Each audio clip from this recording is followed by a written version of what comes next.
25-30 వేల మంది కొడంగల్ నియోజకవర్గంలోనే కదం దొక్కి మళ్ళా కాంగ్రెస్ పార్టీని మొలకెత్తకుండా తొక్కి పెడతాం, రేవంత్ రెడ్డిని కూడా తరిమి కొడతామనే విధంగా అక్కడ మా లంబాడ సోదరులు అదేవిధంగా కొడంగల్ సోదరులు ముందుకొచ్చి ప్రతిజ్ఞ తీసుకున్నారు.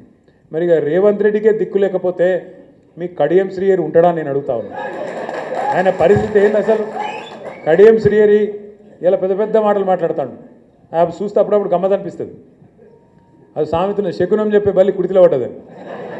అరే అసలు తెల్లారలేస్తే నీతులు మాట్లాడతాడు, ఏదో పెద్ద పెద్ద నీతివంతమైన మాటలు. ఆయన ఒక్కడే మేధావి, ప్రపంచంలో ఎవరు లేడీ, ఎవరికి తెలియలేదు, ఈయనకేమున్నది అన్నట్టు పోజులు కొడతాడు. మరి గన్ని శకునాలు చెప్పే పెద్ద మనిషి, గన్ని నీతివంతమైన డైలాగులు కొట్టే పెద్ద మనిషి ఏమన్నా ఇచ్చేస్తుంటే రాజీనామా చేసి ఎలక్షన్కి రా, దమ్ముంటే చూసుకుందాం. రా గన్పూర్లో దమ్ముంటే రా, పెద్ద పెద్ద మాటలు ఎందుకు?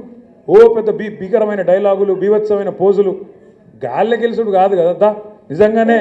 నిజంగానే నీ రేవంత్ రెడ్డికి నువ్వు చేరిన కాంగ్రెస్ పార్టీకి ఏమన్నా దమ్ముంది, ప్రజల ఆదరణ ఉంది అనుకుంటే రాజీనామా పెట్టు, రా.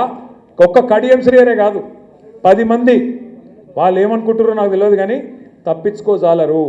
సుప్రీంకోర్టులో కొట్లాడుతున్నాం, తప్పకుండా న్యాయం జరుగుతుంది. 10 ఎలక్షన్లు కూడా ఉప ఎన్నికలు వస్తాయి, బరాబర్ గిరిగీసి కొట్లాడాలి, వీళ్ళ సంగతి ఏందో చూపెట్టాలి.